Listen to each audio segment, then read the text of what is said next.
روئے زمین پر سب سے پہلا قاتل قابیل اور سب سے پہلا مقتول حابیل ہے۔ قابیل و حابیل یہ دونوں حضرت آدم علیہ السلام کے فرزند ہیں۔ ان دونوں کا واقعہ یہ ہے کہ حضرت حوا رضی اللہ تعالی عنہا کے ہر حمل میں ایک لڑکا اور ایک لڑکی پیدا ہوتے تھے، اور ایک حمل کے لڑکے کا دوسرے حمل کی لڑکی سے نکاح کیا جاتا تھا۔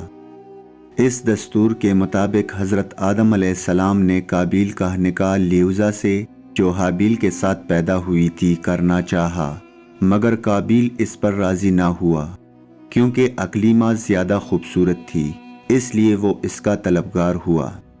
حضرت آدم علیہ السلام نے اس کو سمجھایا کہ اقلیمہ تیرے ساتھ پیدا ہوئی ہے، اس لیے وہ تیری بہن ہے، اس کے ساتھ تیرا نکاح نہیں ہو سکتا، مگر قابیل اپنی ضد پر اڑا رہا۔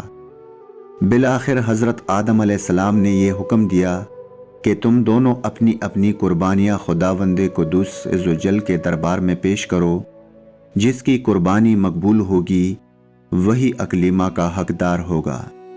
اس زمانے میں قربانی کی مقبولیت کی یہ نشانی تھی کہ آسمان سے ایک آگ اتر کر اس کو کھا لیا کرتی تھی۔ چنانچہ قابیل نے گیہوں کے کچھ بالیں اور حابیل نے ایک بکری قربانی کے لیے پیش کی۔ آسمانی آگ نے حابیل کی قربانی کو کھا لیا اور قابیل کے گیہوں کو چھوڑ دیا۔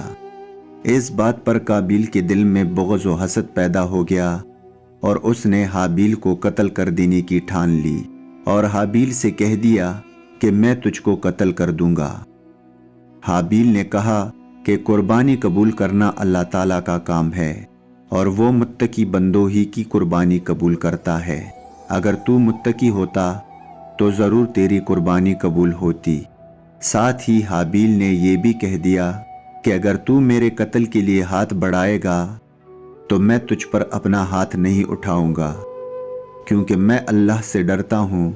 میں یہ چاہتا ہوں کہ میرا اور تیرا گناہ دونوں تیرے ہی پلے پڑیں اور تو دوزخی ہو جائے، کیونکہ بے انصافوں کی یہی سزا ہے۔ آخر قابیل نے اپنے بھائی حابیل کو قتل کر دیا۔ بوقت قتل حابیل کی عمر 20 برس کی تھی، اور قتل کا یہ حادثہ مکہ مکرمہ میں جبل سور کے پاس یا جبل حرا کی گھاٹی میں ہوا، اور بعض کا قول ہے کہ بصرہ میں جس جگہ مسجد اعظم بنی ہوئی ہے منگل کے دن یہ سانحہ ہوا۔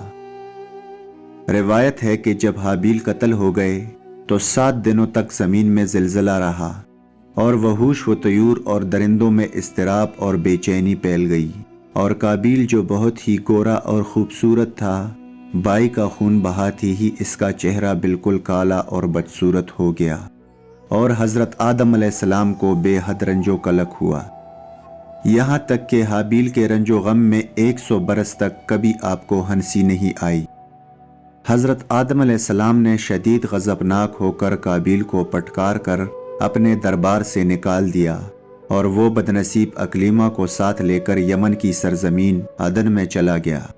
وہاں ابلیس اس کے پاس آ کر کہنے لگا کہ حابیل کی قربانی کو آگ نے اس لیے کھا لیا کہ وہ آگ کی پوجا کیا کرتا تھا، لہٰذا تو بھی ایک آگ کا مندر بنا کر آگ کی پرستش کیا کر۔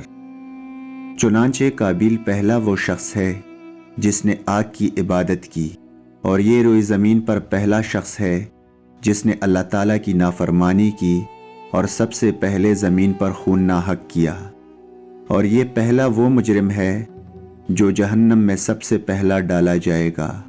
اور حدیث شریف میں ہے کہ روئے زمین پر قیامت تک جو بھی خون ناحق ہوگا قابیل اس میں حصہ دار ہوگا، کیونکہ اسی نے سب سے پہلے قتل کا دستور نکالا۔ اور قابیل کا انجام یہ ہوا کہ اس کے ایک لڑکے نے جو کہ اندھا تھا اس کو ایک پتھر مار کر قتل کر دیا، اور یہ بدبخت نبی زادہ ہونے کے باوجود آگ کی پرستش کرتے ہوئے کفر و شرک کی حالت میں اپنے لڑکے کے ہاتھ سے مارا گیا۔ حابیل کے قتل ہو جانے کے 5 برس بعد حضرت شیث علیہ السلام پیدا ہوئے، جبکہ حضرت آدم علیہ السلام کی عمر شریف 130 برس کی ہو چکی تھی۔ آپ نے اپنے اس ہونہار فرزند کا نام شیث رکھا۔ یہ سریانی زبان کا لفظ ہے اور عربی میں اس کے معنی ہبت اللہ یعنی اللہ کا عطیہ ہے، حضرت آدم علیہ السلام نے 50 صحیفے جو آپ پر نازل ہوئے تھے ان سب کی حضرت شیس علیہ السلام کو تعلیم دی اور ان کو اپنا وصی و خلیفہ اور سجادہ نشین بنایا اور ان کی نسل میں خیر و برکت ہونے کی دعائیں مانگی۔ ہمارے حضور خاتم النبیین صلی اللہ علیہ وآلہ وسلم انہی حضرت شیس علیہ السلام کی اولاد میں سے ہیں۔